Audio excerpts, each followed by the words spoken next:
Ring around the roses, pocket full of posies. Ashes, ashes, we all fall down.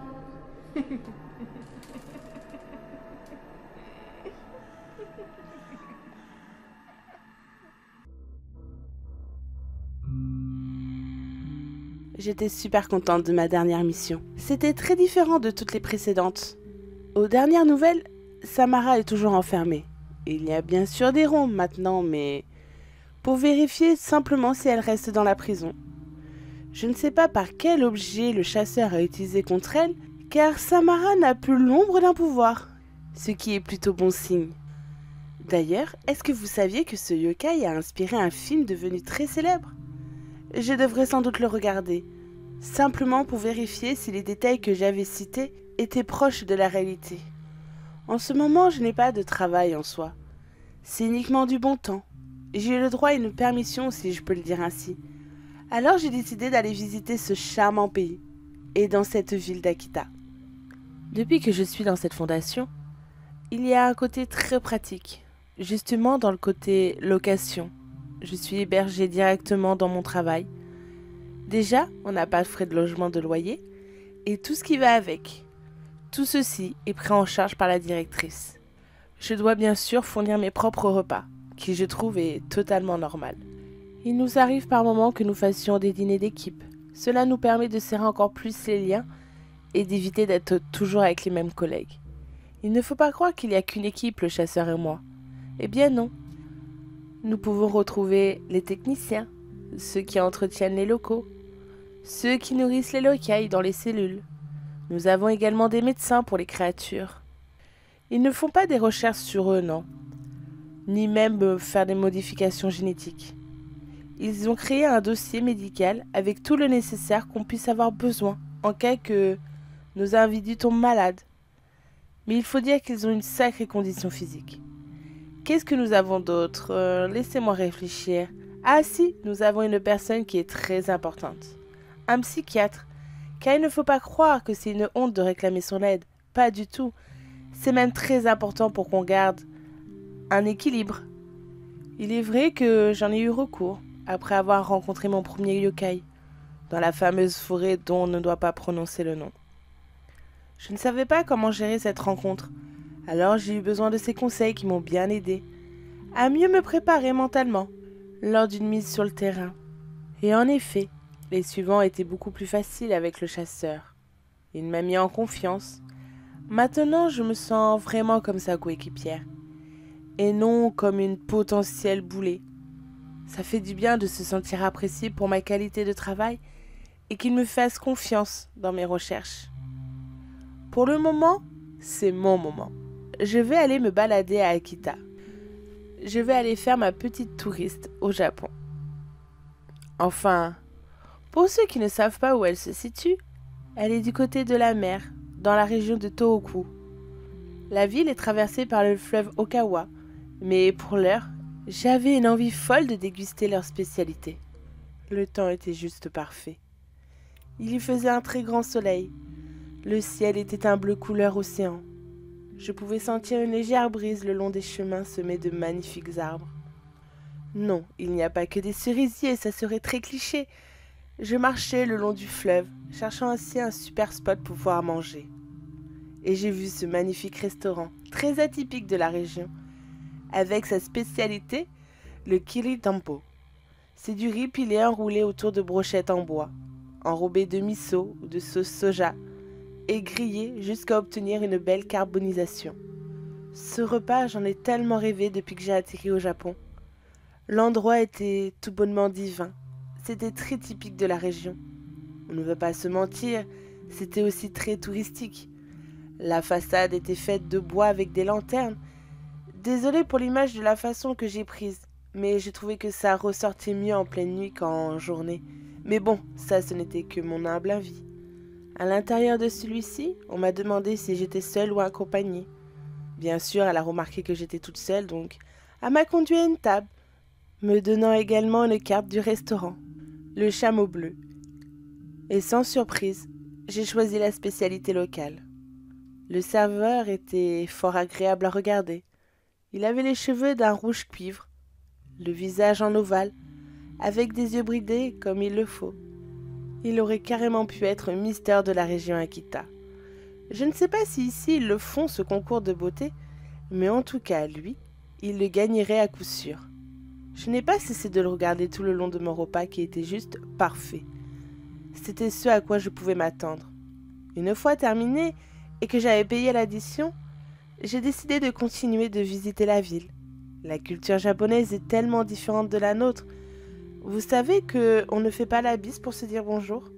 En effet, ils ne sont pas du tout tactiles, surtout dans le cadre des échanges quotidiens. Il ne faut pas faire la bise, ni de câlin, pas de poignée de main en guise de salutation et autres marques d'affection en public. Je sors du restaurant. Savez-vous qu'il était mal vu de donner un pourboire? Cela pourrait être perçu comme un geste condescendant.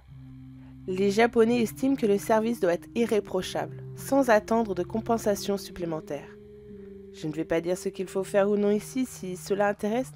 Je ferai ça d'un autre audio, sans souci. Je n'ai pas envie d'être trop scolaire, mais il est vrai que j'aurais beaucoup de choses à dire sur les différences entre les deux cultures. Maintenant que j'avais bien mangé, une petite balade pour me faire une petite digestion était la bienvenue. J'avais donc pris la direction du fleuve. J'appréciais beaucoup la vue de cet endroit. Avant, je pouvais seulement la voir uniquement en photo. C'était déjà très beau, mais là, je ne sais pas, il y avait ce petit quelque chose en plus. Il y avait une atmosphère de bien-être dans ce pays. Bon, après, je n'étais pas dans une ville où il y avait tout plein de gratte-ciel. Une grande circulation d'automobilistes, bien au contraire. C'était tellement calme. Les Japonais ne parlaient pas trop, ils respectaient autrui, ce qui n'est toujours pas le cas en France.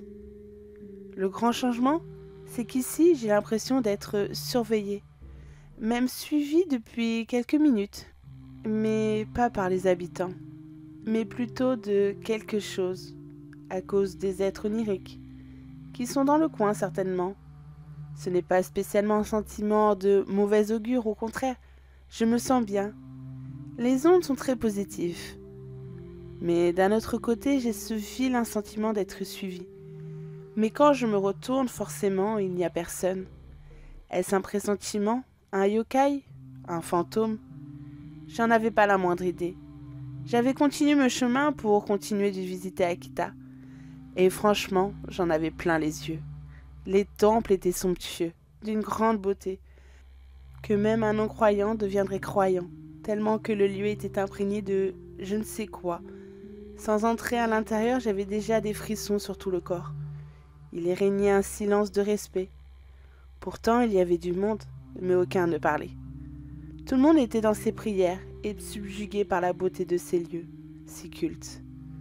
Une fois la visite terminée, j'avais continué ma route jusqu'à tomber sur un jardin zen.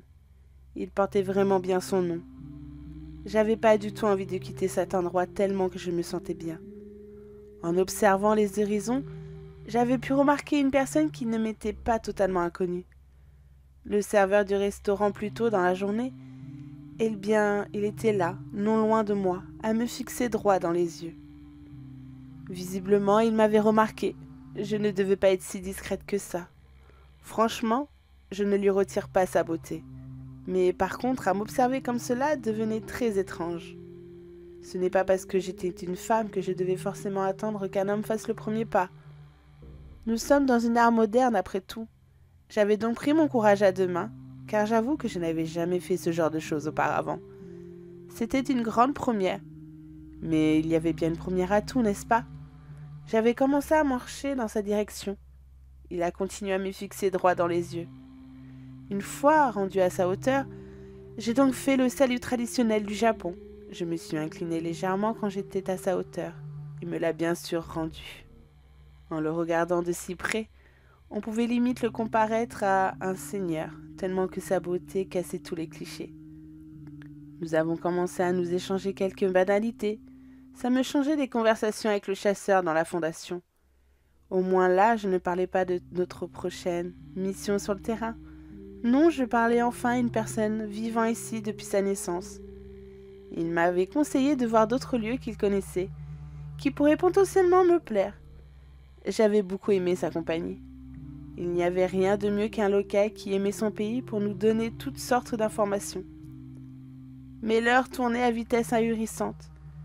Je devais rentrer au centre. Haruto, c'était son nom, m'avait demandé si je voulais bien qu'on échange nos numéros de téléphone. On finirait peut-être par se recroiser par hasard, ou j'irais retourner dans son restaurant. Ce n'était pas du tout impossible. Donc bien sûr que j'avais accepté. C'était mon premier contact dans cette ville, qui n'était pas armée, sans tenue de type commando. Nous nous sommes donc séparés, avec toujours une petite inclinaison pour le respect qu'on pouvait avoir l'un envers l'autre. Et voilà, ma journée hors de la fondation était touchée à sa fin. J'étais donc rentrée sans regret, avec les yeux remplis de belles choses, et mon mental avait repris des forces. J'étais de nouveau reboostée. Une fois rendue, je suis donc partie dans ma chambre pour pouvoir décrire cette journée, comme étant une personne civile des plus normales. Après une nuit complète sans interruption, j'avais donc repris le travail dans mon superbe bureau, que peu de personnes peuvent se vanter d'avoir le même. Une salle d'archiviste était donc mienne désormais. C'était plutôt cool. La direction n'avait rien contre étant donné que j'étais tout le temps à l'intérieur. On m'avait installé un bureau personnalisé au bout de l'allée qui rendait hyper bien. D'ailleurs, sur celui-ci, une note qu'on m'avait laissée me demandant de faire quelques recherches sur des yokai, avec une apparence d'animaux du genre passe-partout. J'en avais bien sûr quelques-uns en tête, mais pas sûr que ça rende comme la description recherchée. Alors c'est parti. Après tout, c'était le travail. Déjà, dans une sélection, nous pouvons trouver tous les animaux de compagnie, comme le Inu, qui est le chien. Certains petits esprits l'utilisent pour mieux se déplacer ou flairer d'autres yokai. Ils sont dans l'ensemble très gentils. Peu d'entre eux peuvent se considérer comme méchants. Ensuite, nous avons le Neko, qui est le chat. Est-ce que là, j'ai besoin de faire une petite description du pourquoi, du comment ? Un yokai peut prendre l'apparence d'un chat. Il suffit de voir le pourcentage d'adoption de cet animal. Un foyer sur 2 possède un chat. Après, on peut partir sur les animaux de la forêt, comme un ogami. C'est clairement un loup. Il y a aussi Itachi. Je ne parle pas de l'anime de Naruto, mais plutôt de la belette japonaise. Et enfin, ce n'est pas vraiment un animal qu'on aime bien. On a tendance à vouloir les écraser sous notre chaussure qui est le kumo. Je vous donne dans le mille. Cette chose possède 8 pattes. Bon, ok, ce n'est pas vraiment un animal, ni même un insecte. Celle-ci n'est pas arachnée, mais bien une petite araignée. Mais je n'ai pas eu le temps de continuer à faire mes recherches. Une alarme avait retenti dans tout le bâtiment. Quand nous venions à attendre ce bruit, nous devions tous nous rejoindre dans la salle d'accueil. Il ne fallait surtout pas paniquer tant qu'on ne connaissait pas la cause du déclenchement de l'alerte. Cela pouvait être plein de choses. Un yokai qui est sorti de sa prison, une mission sur le terrain qui aurait mal tourné, qu'un humain quelconque a pu être en contact avec un esprit, etc. Enfin bon, il y avait pas mal de variables. J'étais curieux de savoir pourquoi, cette fois, l'alarme sonnait. Votre attention à tous. J'ai une annonce de la plus haute importance. Notre s'est échappée. Elle répond au nom d'Anako. Malheureusement, je ne peux pas vous faire une description physique, car comme vous le savez, ce genre de yokai a la faculté de changer d'apparence à sa guise. Sur ordre de la direction, partez tous en ville et soyez sur vos gardes. On se retrouve là dans 6 heures pour faire le point. Durant l'écoute de l'annonce, j'avais pu remarquer qu'une petite agitation se faisait sentir parmi les employés. Nous étions tous réquisitionnés. J'avais une seule question. Comment on faisait pour les différencier des autres ? Telle était la question. J'avais pas de super gadget pour pouvoir détecter si une personne, un objet ou même un animal était un yokai. En vrai, ce genre de choses, ça serait tellement cool si cela existait. Après un petit passage dans ma chambre, car bien sûr il fallait se changer, se mettre en tenue type commando, me revoilà donc reparti en ville, à la recherche d'une créature très connue du folklore japonais, et sans le moindre indice sur elle. Je n'avais pas envie de révéler son nom de suite, ce serait moins drôle. Autant faire comme moi, une enquête pour le découvrir. On pourrait me prendre pour une folle, mais je ne me parle pas toute seule. Je parle à ceux qui écoutent sur mon vlog. Et bravo à ceux qui l'ont découvert. Je ne sais pas si vous serez nombreux, mais j'aime bien ce petit format audio comme ça, je me sens moins seule durant cette aventure. Est-ce que je peux donner quelques indices ? Et pour celui-ci, j'allais visiter un lieu qui lui est dédié. Le hasard faisait bien les choses car il y en avait un qui n'était pas très loin de la fondation. J'avais quand même de la chance d'avoir une bonne mémoire qui m'avait permis de garder pas mal d'informations sur ce dernier. Et il faut dire que quand on est passionné par quelque chose, c'était beaucoup plus simple pour qu'on s'en souvienne.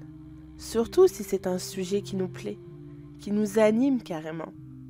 Je n'avais pas honte de dire que mon métier actuel était super plaisant. Je ne l'avais pas vu comme une corvée, mais un vrai passe-temps.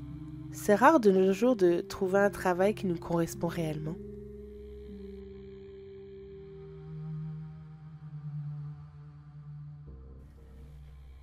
J'avais pensé au sanctuaire Inari. Pour faire simple, c'était un lieu sacré pour eux.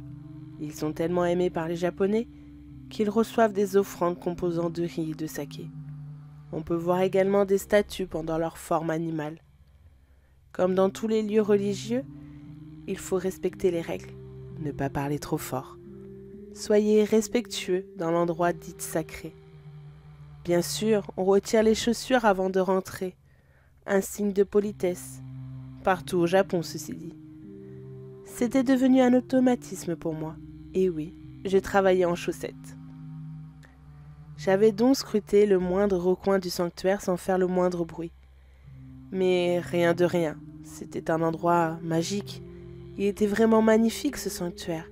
Les portes torii sont traditionnellement de couleur rouge ou vermillon et composées de 2 poteaux verticaux et de 2 barres horizontales. Cette couleur a été choisie pour ses bienfaits qui serviraient d'éloigner les mauvais esprits et les catastrophes. Une porte torii, qui est un portail traditionnel d'ici, est souvent placée à l'entrée du sanctuaire shintoïste, afin de séparer l'enceinte sacrée de l'environnement dit profane. J'avais du mal qu'un endroit comme celui-ci pouvait exister tellement que c'était une merveille. Alors l'aura que ça en dégage était juste incroyable. Tu te sens en sécurité, mais assez pour pouvoir rêvasser. Je n'étais pas là pour faire ma touriste, mais pour trouver Hanako. Mais après avoir cherché toute seule, elle n'était pas là. Je n'allais pas me laisser abattre. J'allais continuer mon ascension dans la ville. Mais avant cela, j'avais pu apercevoir une ombre un peu spéciale qui avait l'aspect d'un chien ou d'un chat, enfin un animal qui était à 4 pattes. Mais non, c'était une simple statue d'un renard. Après avoir visité le sanctuaire, je suis donc repartie sur les visites que j'avais fait plus tôt la veille, mais je n'avais croisé personne de suspect. Mon estomac essayait étrangement de tenter une conversation avec moi au vu du fond sonore qu'il transmettait. Je regardais à ma montre et il était 20 heures passées. J'aurais dû manger il y a plus d'1 heure, ceci explique cela. Je n'étais pas loin du restaurant de la veille. Je n'ai pas réfléchi, j'ai pris la direction du Chameau Bleu. Une fois à l'intérieur, je regardais quand même si j'aurais pu voir une personne avec un comportement qui en disait long, car le yokai était resté enfermé plusieurs longues décennies. On aurait dit qu'il y est même resté une dizaine de décennies. Le calcul était vite fait. Alors on ne connaît pas son âge avec certitude, mais ça ne nous arrange pas du tout, car plus il vieillit, et plus sa puissance devient dangereusement mauvaise pour nous. Enfin nous, pas pour l'humanité, non, mais pour ceux de la fondation qu'il recherche.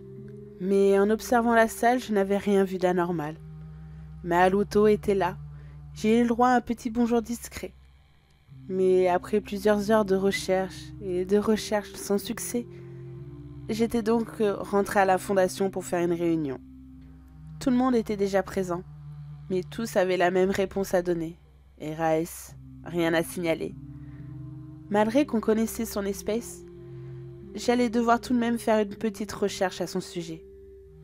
Des fois que je trouverais quelque chose d'intéressant, chose que nous n'avons pas vu avant.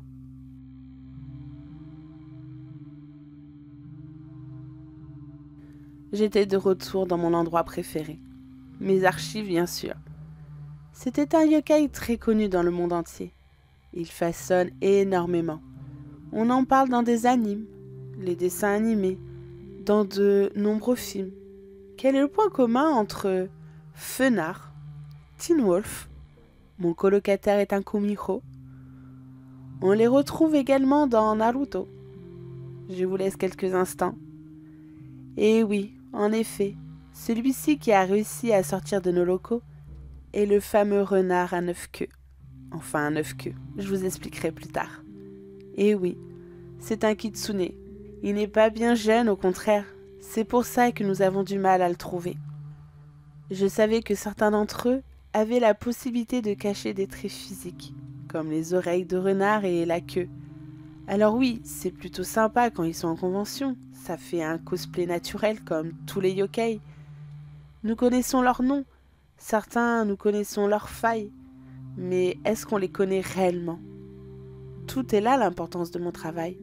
Le besoin constant de faire des recherches pour éviter de se tromper, le moins que possible. Être le mieux préparé sur le terrain. Les kitsune ou kitsune, comme beaucoup le savent, ce sont des renards très rusés. Ils sont dotés d'une intelligence et de pouvoirs magiques qui augmentent avec leur âge et leur sagesse. Comme toute espèce, il y a différentes races avec une différence d'apparence. Pourquoi c'est si dur de le trouver? Parce que l'un de leurs pouvoirs est tout bonnement la métamorphose. Il peut prendre l'apparence d'une forme humaine. Souvent celle d'une femme, d'une jeune fille, ou même d'un vieil homme. Ou dans un extrême cas rare, il peut prendre l'apparence d'un jeune homme. Ils apprennent cette capacité généralement après avoir atteint un certain âge, souvent dans les 100 ans.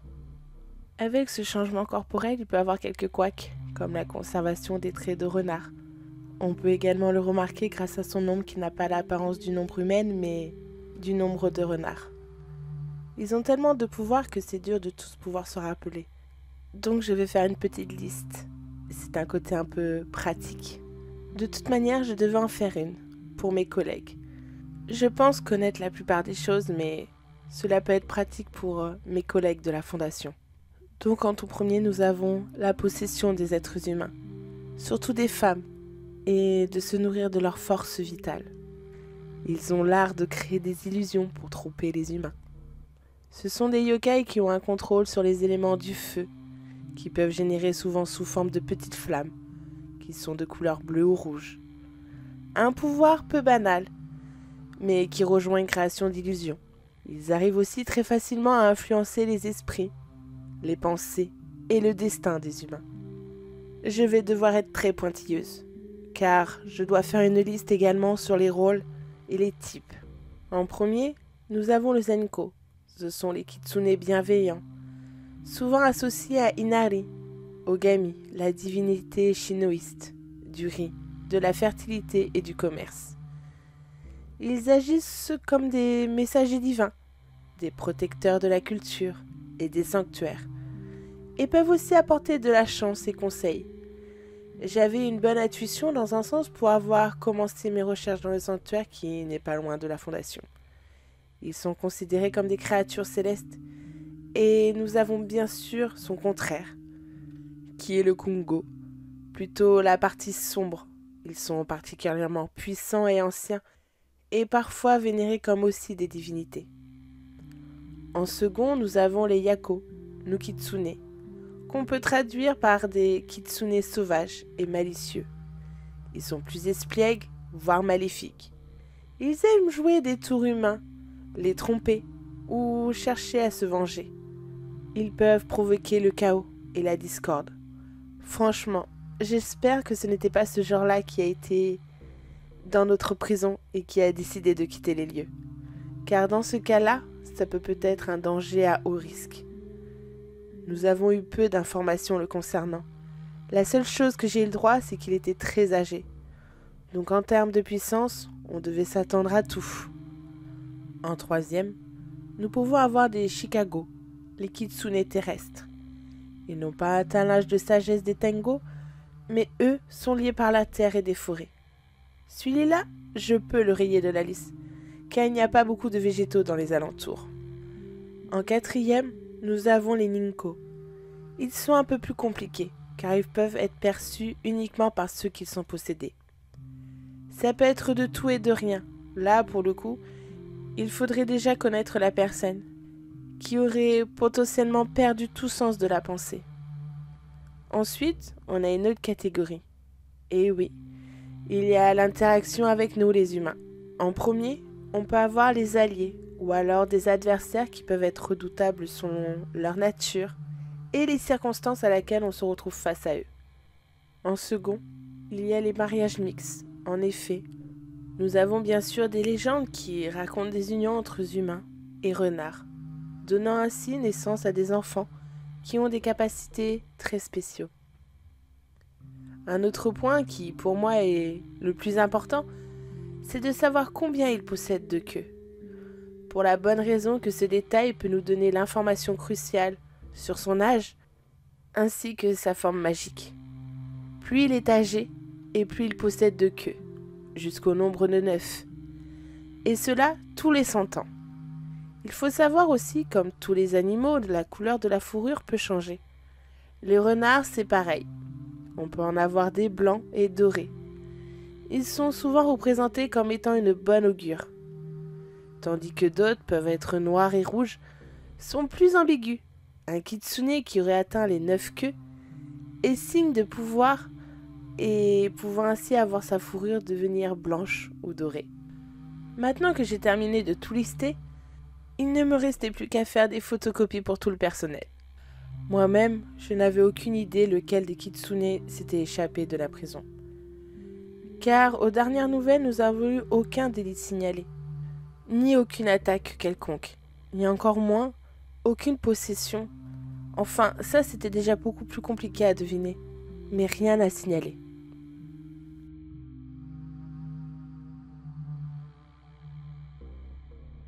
Nous sommes donc partis en duo pour une fois. Après tout, c'était une mission de terrain. J'étais avec le chasseur pour sûr. J'avais le cerveau et lui l'expérience, ainsi que le physique. Il ne passait pas du tout inaperçu. Toutes les filles se retournaient à son passage, à croire que c'était une star. Alors, pour le côté discrétion, on repassera. Mais ça me faisait toujours sourire quand je voyais les réactions des minettes, quand elles voyaient que j'étais avec. Elles me jugeaient de haut en bas en mode « Qu'est-ce qu'il me trouve ?» Le jugement est partout, même au Japon. Bon, c'est vrai que ce n'est pas autant que chez moi, mais tout de même nous sommes tous humains. Nous avons tous une façon de penser. Alors, les caractères diffèrent aussi d'une personne à une autre. C'est aussi avec son éducation et sa culture. Mais ça, c'était comme partout. J'ai lu une remarque sur un réseau social qu'une dame demandait si l'apparence physique et la façon dont les Chinois se comportaient étaient la même manière que dans les J-dramas, les séries et les films japonais. J'avais envie de lui répondre un truc bien salé, mais non, je n'en avais décidé de rien. Cela était purement logique, c'était juste un moyen de faire du marketing et l'envie de faire voyager les gens. Qui peut aimer une autre culture que la sienne, ou des gens qui sont tout simplement curieux de découvrir de nouvelles choses? Rien que pour la culture gastronomique, si on aime les nouvelles choses, c'était agréable de les découvrir. Depuis très jeune, je suis passionnée par la culture pop japonaise. Mais pour tout, que cela soit pour la langue, la nourriture, les légendes et les mythes, mais aussi pour son architecture. Mais je pense que c'est celle-là qui me fascine le plus.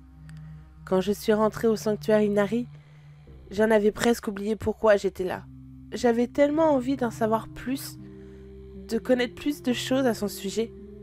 En parlant de ce lieu sublime, j'y étais de retour avec mon collègue. C'est le premier lieu où il a voulu y aller. Quand il a lu ma liste sur le coup, ça m'avait pas sauté aux yeux. Mais oui, un sanctuaire où l'on prie le dieu Inari, qui n'est autre qu'un renard. Ça me paraissait logique que notre ami se recueille dans un endroit où il se sente comme chez lui. J'aurais fait tellement la même chose.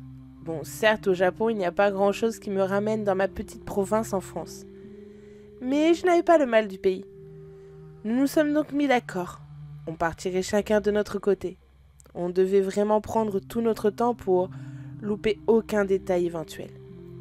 J'adorais énormément cet endroit où l'on respire la sérénité. J'avais un sentiment de liberté. Tout mon stress s'évaporer quand je passais les portes. Je laissais tout ce qui était de mauvais augure à l'extérieur du sanctuaire, comme si l'endroit avait une barrière magique. C'était tellement atypique, les jardins zen, les bambous, ainsi que des petits étangs où l'on pouvait entendre des grenouilles croasser. Je n'oubliais pas ma mission première, rechercher le kitsune. Mais pendant ma marche, j'avais l'impression de croiser des petits yokai à l'apparence animale, complètement inoffensifs. Quand je posais mon regard, ils disparaissaient. Pendant ma petite balade, il n'y avait pas grand monde.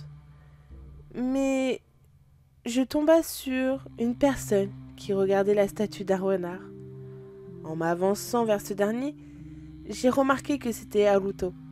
Je n'étais pas surprise étant donné qu'il était du coin. Donc il avait sûrement besoin de se recueillir ici, c'est ce que je me suis dit.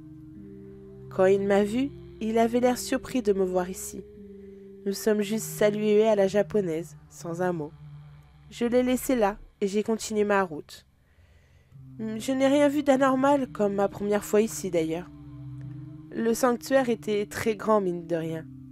En retournant vers l'entrée, j'ai recroisé Haruto, qui partait également.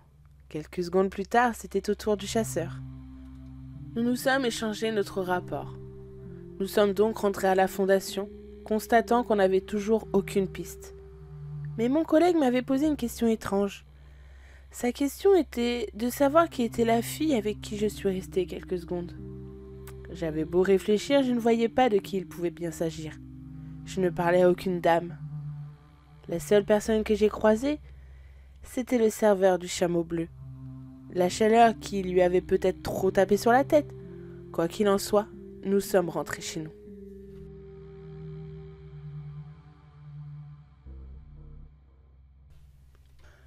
Nous n'avions pas eu le temps de retourner sur le terrain que le gendarme qui travaillait pour nous m'avait contacté plus tôt dans la matinée, me demandant si je pouvais faire une recherche sur différents types de yokai qui capturaient des enfants.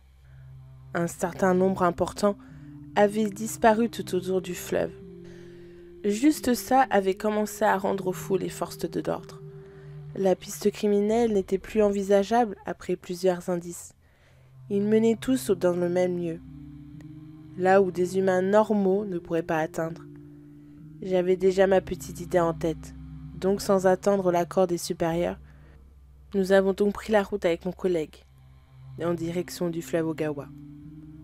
Il y avait une petite zone qui était difficile d'accès pour nous, mais pas pour cette créature qui était agile, comme une grenouille, un crapaud comme vous le voulez, mais certains disent qu'elle ressemble aussi à une tortue. Chaque personne peut la voir différemment, tout dépend du point de vue, de ce qu'on en donne. Nous nous sommes donc arrivés à l'embouchure du fleuve, c'est-à-dire l'ouverture par laquelle un cours d'eau se jette dans une mer ou un lac. Ça peut paraître idiot, mais du coup mon idée était de remonter le fleuve. Si on pouvait voir, si on pouvait remarquer là où il se cachait. Il faut dire que le fleuve faisait 133 km. Il traversait toute la région de Tohoku. Sa source vient du mont Eisen. J'espère ne pas aller si loin aujourd'hui. De toute façon, je n'ai pas la force physique pour marcher autant. Mon collègue, oui, sûrement, mais on n'a pas élevé les vaches ensemble. Alors, c'était parti pour l'inspection du fleuve. De l'autre côté, nous avons notre agent infiltré. Il fait la même chose, à l'opposé de nous. Nous aurions plus de chances de le coincer comme ça, car c'est un yokai qui est visible aux yeux de toute la population. Il peut rester très discret, mais quand un enfant s'approche un peu trop près de lui, il est plus que satisfait. Son repas était servi. On a beau mettre en garde auprès du peuple qu'on ne doit pas s'approcher de certaines zones, les habitants nous rient au nez. Ils ne veulent pas nous croire. Cela fait que nous avons des disparitions à répétition. Des parents affolés que leurs enfants puissent trouver la mort. Ils vont même porter plainte contre X, car on les avait prévenus préalablement de ne pas laisser leurs mômes s'aventurer trop près du fleuve. Mais non, ils ne nous écoutent pas. Chut! J'ai cru entendre quelque chose tout près de moi. Je m'étais donc accroupie. J'ai commencé à avancer tout doucement dans la direction du bruit. Le chasseur était juste derrière moi. Vous savez ce qu'on pense, nous les filles, quand nous sommes dans cette position, avec un homme, qu'il soit beau ou non derrière nous? Je vais vous le révéler. Cette information est cruciale. On pense surtout à ne pas flatuler. Imaginez la honte un peu si on venait à lâcher un P. Ah non, je ne préfère pas y penser. C'était un secret de haute qualité. Bon, allez, j'arrête mes conneries. Ce n'est pas tout, mais on doit chercher des enfants qui sont portés disparus. J'avais entendu le même son dans les herbes. En m'avançant à pas de loup, j'avais cru entendre un reniflement, comme ferait un canidé.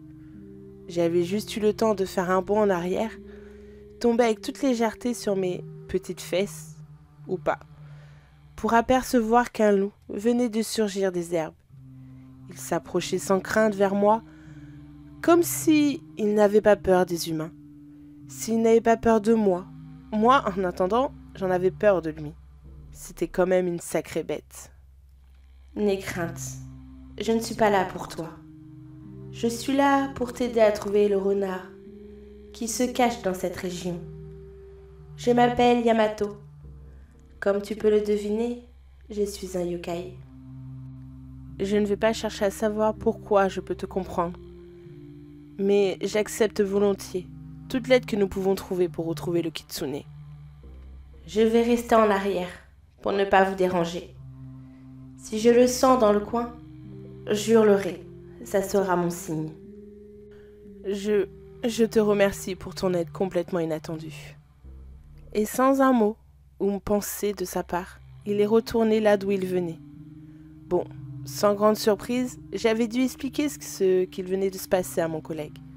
Car lui, de son côté, il n'avait pas eu cette connexion psychique.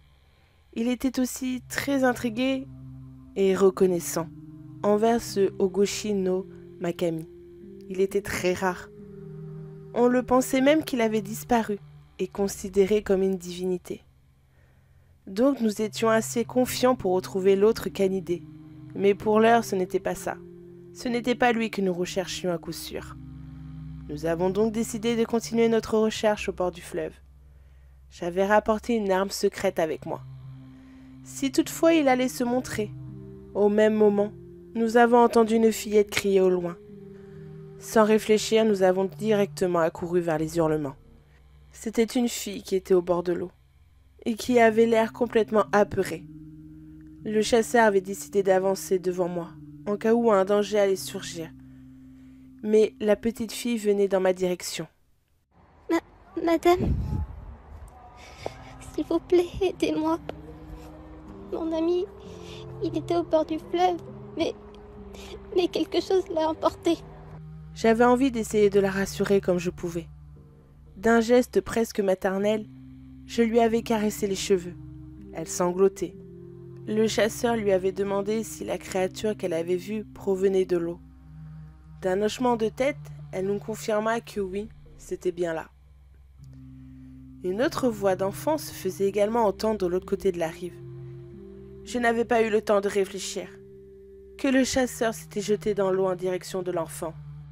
Madame, s'il vous plaît, là, dans l'eau, vite, j'ai peur. Au secours, il y a quelque chose là au fond de l'eau, ça a essayé de m'attraper, protégez-moi, madame. La situation commençait à devenir un peu compliquée, je devais bien l'admettre. Ce que je détestais le plus, c'était surtout tout ce qui touchait à l'eau, les monstres marins. Mais quand faut y aller, il faut y aller.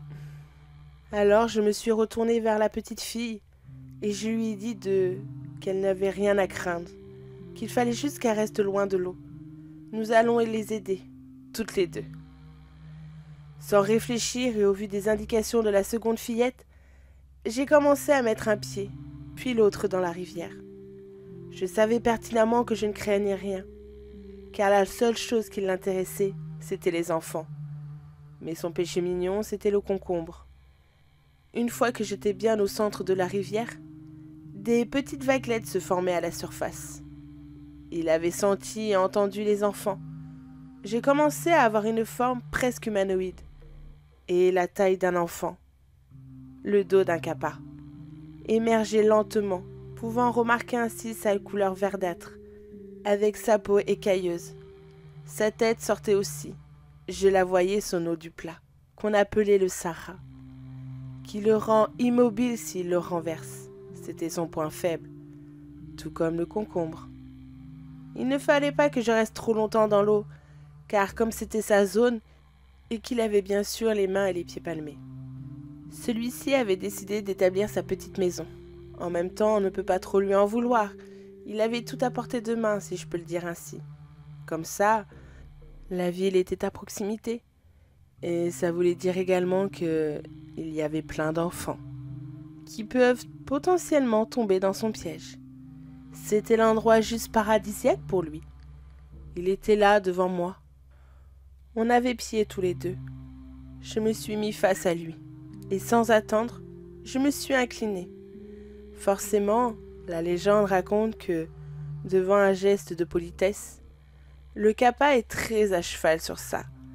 Alors, comme bon respect, il s'inclina à son tour, vidant ainsi son Sahara.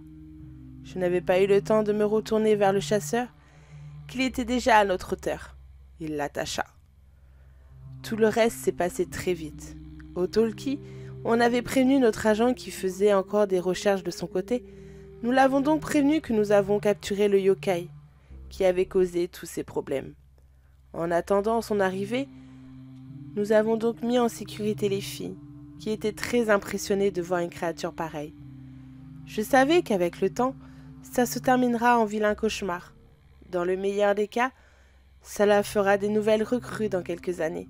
Ça pourrait être sympa. Nous verrons ça dans l'avenir. Nous avons essayé tant bien que mal d'essayer de les rassurer. Elles le regardaient avec une certaine inquiétude. C'est vrai qu'il paraissait quand même assez effrayant quand on ne savait pas son point faible. C'est bien évidemment comme tout ce qui peut nous entourer. Si on connaît bien le sujet, on peut savoir ses défauts. Mais pour l'heure, il fallait les ramener, ces demoiselles, au poste de police, pour les rendre à leur famille, et nous ramener notre charmant Kappa, en cellule de fondation. La route a été faite sans encombre, car le yokai n'a pas pu bouger tant qu'il n'avait pas d'eau dans son Sahara. Nous étions pas des bourreaux, car j'avais bien sûr pensé à récupérer dans un récipient de l'eau de la rivière. Comme ça, une fois dans sa zone, on pourrait le réanimer en quelque sorte. Et c'est bien sûr ce que nous avons fait. Nous sommes donc retournés à la fondation. Pendant le trajet, quelque chose est tombé du Kappa. Alors, comment se fait-il qu'il a réussi à tomber? Je ne sais pas où il était caché. Mais c'était un objet qui ressemblait à un miroir. Il était très joli. Mais si le Kappa le possédait, c'est qu'il devait être très important. Ou du moins, je pense à une partie magique. Je devais me rendre dans mon bureau pour effectuer une recherche. Cela allait être fait très rapidement, car je me rappelle l'avoir aperçu dans un de mes bouquins. Voilà. Il doit être par là, dans cette étagère. Où est-ce que j'ai pu le voir? Ah, le voilà. Alors voyons. C'est ça, c'est le même motif. C'est le fameux Ungegyo, miroir ayant la capacité de révéler la réelle nature d'un démon ou d'un humain possédé. Autant dire que cet objet allait beaucoup me servir. J'allais peut-être pouvoir découvrir qui se cache derrière le kitsune à Akita.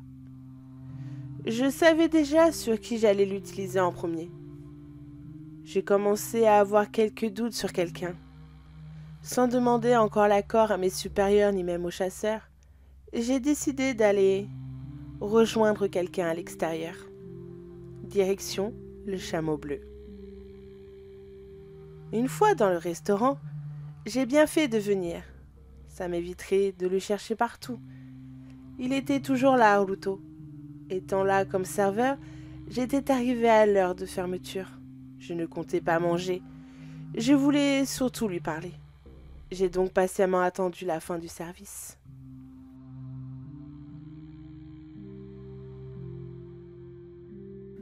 Haruto avait terminé son service. Il m'avait finalement rejoint. Nous avons décidé tous les deux d'aller boire un verre dans un bar non loin d'ici. Nous avons bien sûr bien dialogué tous les deux, de tout et de rien. C'était quand même très agréable. Mais dans un geste précipité, j'ai fait tomber de mon sac le fameux miroir, et il a glissé sous ses pieds. Sans l'ombre d'une hésitation, il le ramassa. Pendant un court instant, j'ai vu sa véritable apparence. Je ne savais pas si je devais être soulagée que ce n'était pas le yokai que je l'espérais, ou inquiète en voyant que c'était un Oni, l'un des démons les plus dangereux. Quand il a remarqué ce que je voyais dans le miroir, il l'a aussitôt retourné et m'a alors regardé droit dans les yeux. Mon expression faciale a dû me trahir, car il s'est alors mis debout, reculant de plusieurs pas. Je ne suis pas un mauvais Oni, comme on pourrait le croire. Je suis là car on m'a invoqué pour faire la protection du restaurant. J'ignore contre qui, ni même pourquoi. Je sais seulement que j'ai mes offrandes en temps et en heure. Je ne sais pas quoi te dire. Je m'attendais à trouver un yokai, mais certainement pas un Oni. Ça, je sais bien. Je sais que vous cherchez un yokai très rusé et très malin, tout comme moi. Je n'avais pas pu continuer ce que je m'apprêtais à dire. Qu'il a disparu. Oui, il a pouf, comme par magie, mais sans le nuage de fumée. Je ne savais pas jusqu'à quand il fallait continuer à lui courir après, mais nous n'avions aucune piste. Nous avons cherché partout, jusqu'au sanctuaire. Même a été capturé un kappa. Alors, où pouvait-il se cacher, sachant que maintenant, il n'y a pas seulement un kitsune, mais il y a aussi un Oni. Pour l'heure, je n'ai aucune piste.